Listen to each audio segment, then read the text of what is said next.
kayaknya kalian pernah deh ya denger kalau ada orang nih pernah sakit yang lama banget.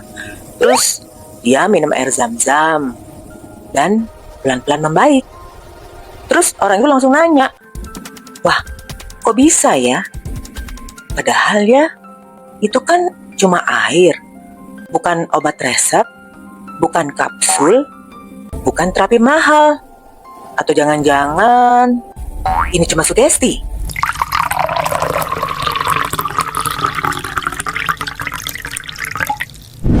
Assalamualaikum warahmatullahi wabarakatuh. Halo teman selisik.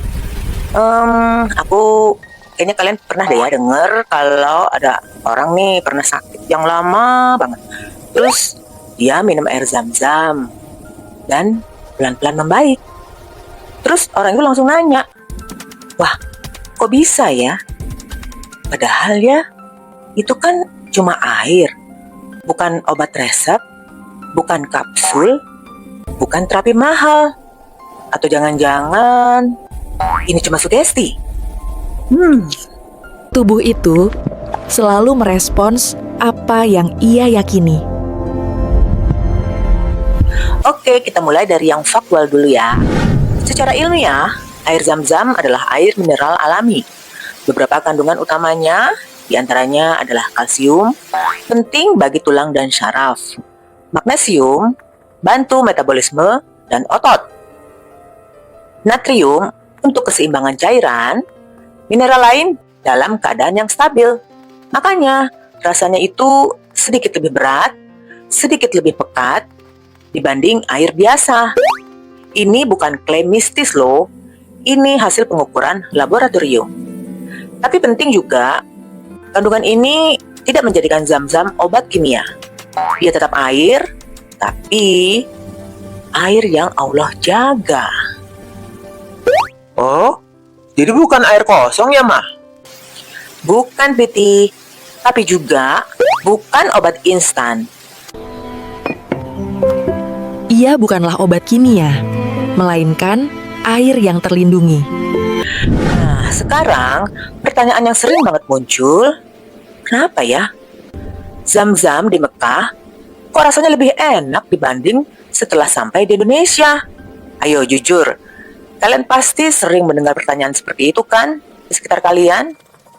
Nah, jawabannya tuh bukan satu, tapi 3 lapis. Lapis yang pertama adalah kesegaran dan gas terlarut. Air yang baru diambil dari sumber yaitu suhu alami dan gas terlarut yaitu oksigen, CO2 yang masih utuh. Maka setelah disimpan, dibotolkan, kemudian dikirim jauh, maka gas perlahan keluar dan sensasi rasa akan berubah.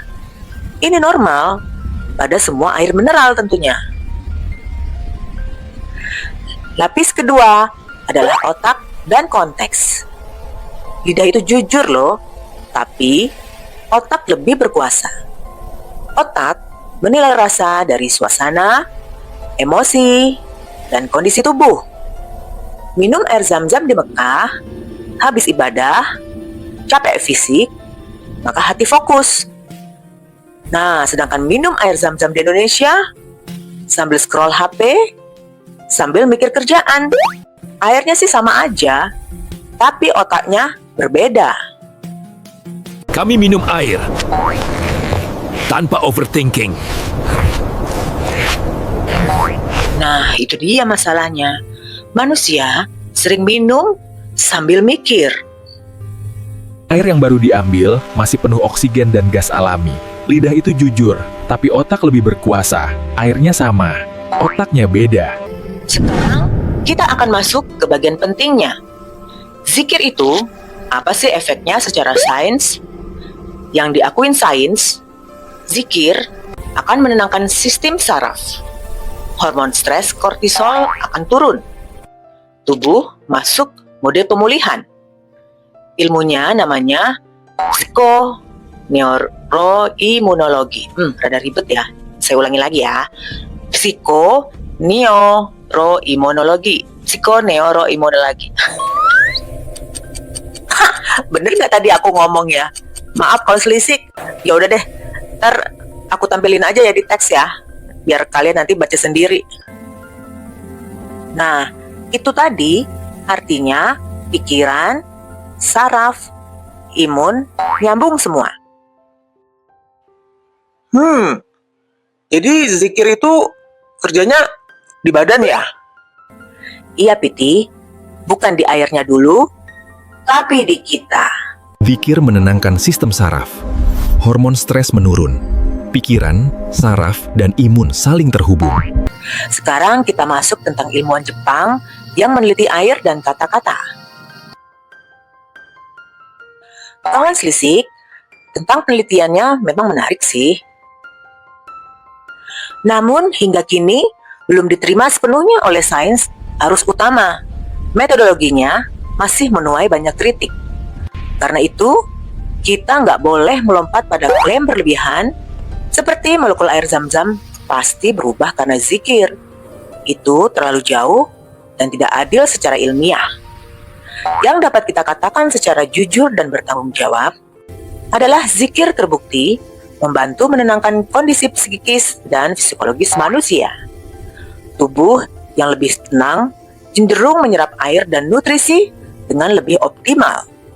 Ini aman secara ilmiah dan tidak sedikit pun mengurangi keimanan.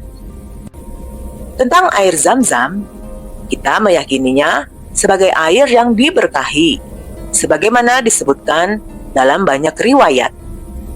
Keberkahannya adalah urusan Allah, bukan sesuatu yang wajib kita jelaskan atau buktikan lewat eksperimen laboratorium modern. Ilmu memiliki batas, iman memiliki wilayahnya sendiri. Keduanya tidak harus saling mendiadakan. Wallahu a'lam bishawab. Eksperimen tentang air memang menarik, tapi sains menuntut kehati-hatian. Yang bisa kita pastikan, kondisi tubuh yang tenang bekerja lebih optimal. Secara mikrobiologi, Zam-Zam relatif stabil, tidak mudah rusak, tidak gampang ditumbuhi mikroba berbahaya, bukan karena bakteri ajaib, tapi karena lingkungan sumurnya unik. Ini artinya, Zam-Zam aman diminum dan kualitasnya terjaga. Dan selebihnya, Allah yang memberi manfaat. Air murni ini berasal dari lapisan batuan purba yang kaya mineral. Struktur molekulnya stabil, memancarkan cahaya keemasan yang unik. Uji laboratorium menunjukkan satu hal, komposisi air ini konsisten. Stabilitasnya terjaga secara alami. Nabi Shallallahu Alaihi Wasallam bersabda, air Zam-Zam adalah makanan dan obat. Tapi Nabi juga berobat, pakai tabib dan ikhtihar maksimal. Artinya, Zam-Zam bukan pengganti usaha. Zam-Zam pendamping doa. Ini bukan tentang keajaiban visual, tapi lingkungan alami yang menjaga kualitasnya. Air ini bertahan dengan caranya sendiri. Secara mikrobiologis, air Zam-Zam relatif stabil, tidak mudah basi, dan aman diminum. Jadi, kawan sisik, secara sains, Zam-Zam adalah air mineral alami. Rasanya berubah karena suhu, waktu, dan otak. Secara iman, Zam-Zam adalah air penuh keberkahan. Manfaatnya sesuai niat dan izin Allah. Berarti yang perlu dibersihin dulu kepalanya ya? Iya, Piti. Karena kadang yang paling haus itu bukan tubuh, tapi hati. Oke kawan selisih, kalau obrolan pelan seperti ini bikin kamu merasa ditemani, bukan digurui, boleh ya klik subscribe. Bukan supaya channel ini besar, tapi supaya kita bisa belajar pelan-pelan tentang sains, rasa, dan iman bareng-bareng. Kalau kamu merasa pembahasan seperti ini menenangkan pikiran, klik like itu bukan buat saya, tapi sebagai tanda diskusi tenang seperti ini masih dibutuhkan. Dan kalau kamu punya pengalaman tentang air Zam-Zam, tentang doa, atau tentang hal-hal yang gak selalu bisa dijelaskan sains tapi terasa nyata di hati, tulis di kolom komentar ya.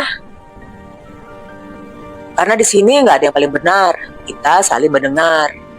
Menurut kamu, yang paling berpengaruh itu airnya atau kondisi hati saat meminumnya?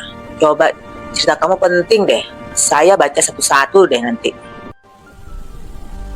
Oke, kalau kamu sampai di bagian ini, terima kasih ya sudah menemani sampai akhir.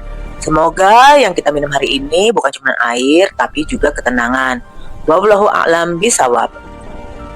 Terima kasih semuanya.